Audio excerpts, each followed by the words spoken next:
मेरा सौभाग्य कि आप सब लोग इतनी संख्या के अंदर यहाँ पर इकट्ठे हुए हैं। मैं वो बातें कहना चाहूँगा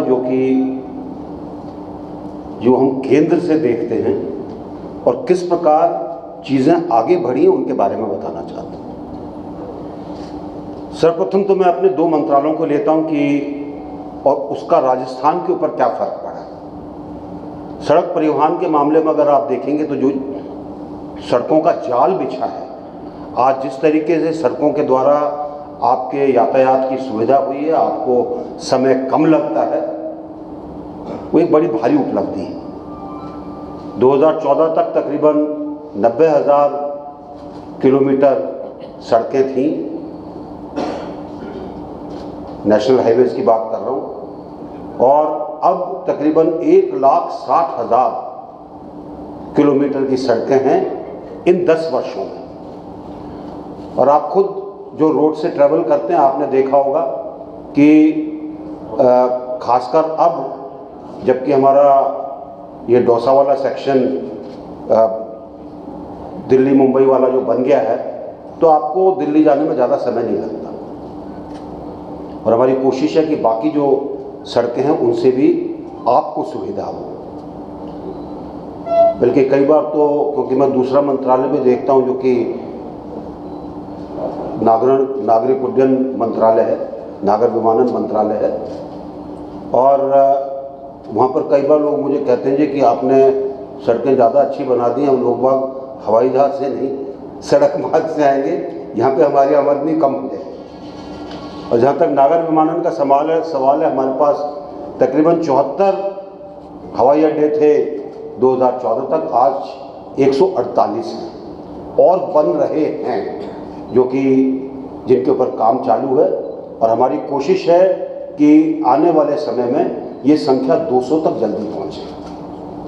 अब इन दोनों चीज़ों के अंदर एक खासियत मैं आपको बताना चाहता हूँ। ये दोनों खर्चा करने वाले महकमे हैं, और जो पिछले 3 साल जो लगातार जो बजट है वो खर्चा करने के लिए, यानी कैपेक्स ओरिएंटेड बजट रहा है कि आप उसको खर्च करें। और उसका फ़र्क ये पड़ता है कि जब आप इंफ्रास्ट्रक्चर के अंदर पैसा खर्च करते हैं तो तकरीबन 200-300 अलग अलग तरीके की इंडस्ट्रीज़ के अंदर वो पैसा जाता है, यानी कि आपकी आर्थिक स्थिति जो है वो अच्छी होती है। सरकार का जो पैसा है सब जगह पहुंचता है।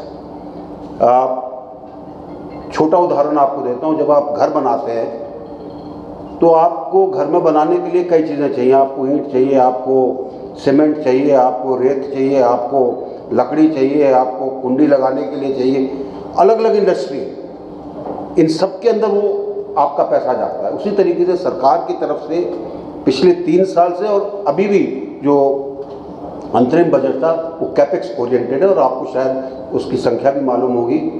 11,11,11 लाख करोड़ का कैपेक्स बजट है सिर्फ इंफ्रास्ट्रक्चर के लिए, जिसमें शिपिंग भी शामिल है, रोड भी शामिल हैं, हवाई अड्डे भी शामिल हैं। जो चीज़ इंफ्रास्ट्रक्चर की वो उसमें सब में शामिल है। तो इससे हमारी आर्थिक स्थिति अच्छी हुई है। और आंकड़ा आपको पता है हमारी आर्थिक गति क्या है, आर्थिक जो हमारा जिस तरीके से हम बढ़ रहे हैं, पूरी दुनिया में 6.8% के हिसाब से और कोई देश नहीं बढ़ रहा। अमेरिका भी 3 के करीब है, चीन थोड़ा 3 से ऊपर है, जर्मनी 0 के नीचे है।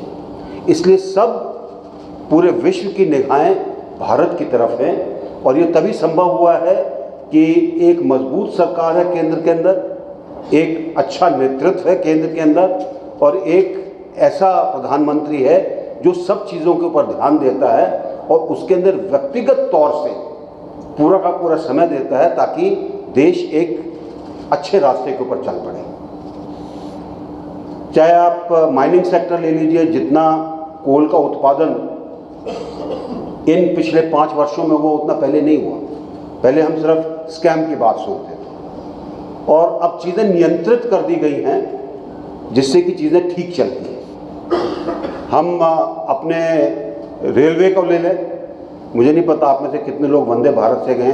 मैं एक बार ज़रूर गया हूँ और मुझे बड़ी खुशी हुई कि भारत में निर्मित अच्छी ट्रेन के अंदर बैठा। और ये आगे चीज़ें बढ़ेंगी, पीछे नहीं हटने वाली। चाहे रेलवे का इलेक्ट्रिफिकेशन हो, हम तकरीबन 95% तक पहुँच गए, जो कि बहुत कम था 2014 तक। और आने वाले दिनों में जब ये पूरा होगा तो फ़ायदा होगा, आपको उतना बाकी चीज़ें डीजल वगैरह इस्तेमाल करने की कम ज़रूरत पड़ेगी। और ग्रीन एनर्जी के ऊपर उतना ध्यान दिया जा रहा है, चाहे सौर्यकरण हो, चाहे हमारा हाइड्रोजन मिशन हो, चाहे इलेक्ट्रिकल व्हीकल्स के लिए अलग अलग चीज़ बनाने का हो जिसमें हम लिथियम के विकल्प ढूंढ सकें। इन सब के ऊपर रिसर्च चल रही है और बहुत आगे तक पहुंची हुई है। हाइड्रोजन के संबंध में सिर्फ मैं आपको एक जानकारी देना चाहता हूं, जितना रिसर्च के अंदर जापान आज है, हम उसी स्थान पर हैं। इसके बारे में हम ज़्यादा प्रोपेगेंडा नहीं करते हैं, लेकिन हम उसी स्थान पर हैं।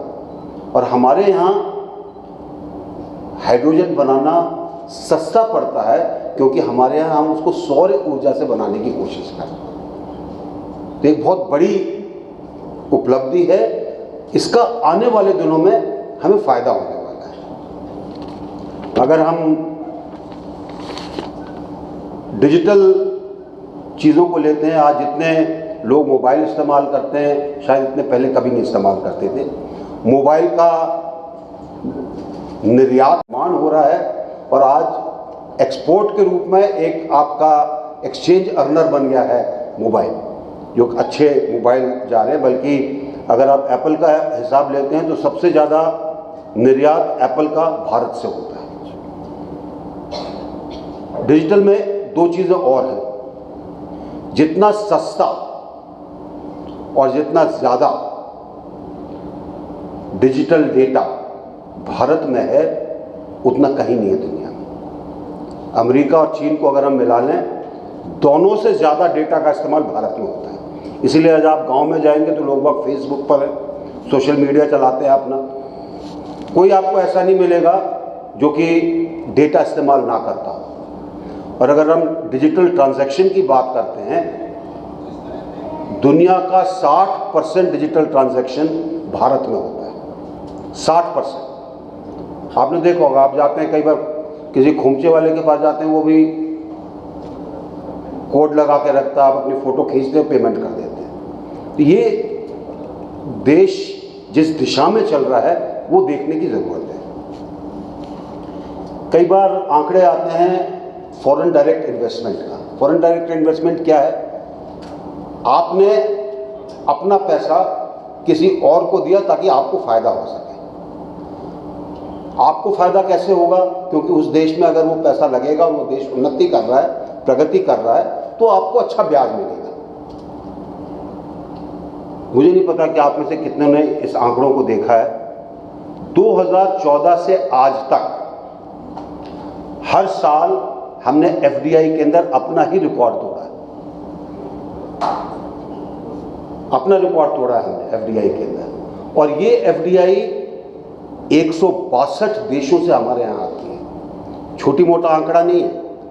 193 देश हैं संयुक्त राष्ट्र के जो कि सदस्य हैं, एक निकाल दीजिए भारत को। 192 में से 162 देश आपके यहाँ पैसा लगाते हैं, उनको इतना विश्वास है आपके देश पर। और ये भी नहीं है कि सिर्फ एक ही जगह जाता हो कि हाँ जी रेलवे में जा रहा है, माइनिंग में जा रहा है, डिफेंस में जा रहा है। 32 अलग अलग सेक्टरों के अंदर ये पैसा जाता है और सारे प्रदेशों में और सारी यूनियन टेरिटरीज में जाता है। ये आज आपकी ताकत है जो कि कई बार दिखाई नहीं देती है। और आश्चर्यजनक चीज़ ये है कि कोविड के दौरान भी जब पूरी दुनिया बंद थी तब भी हमने एफडीआई के अंदर रिकॉर्ड तोड़ा।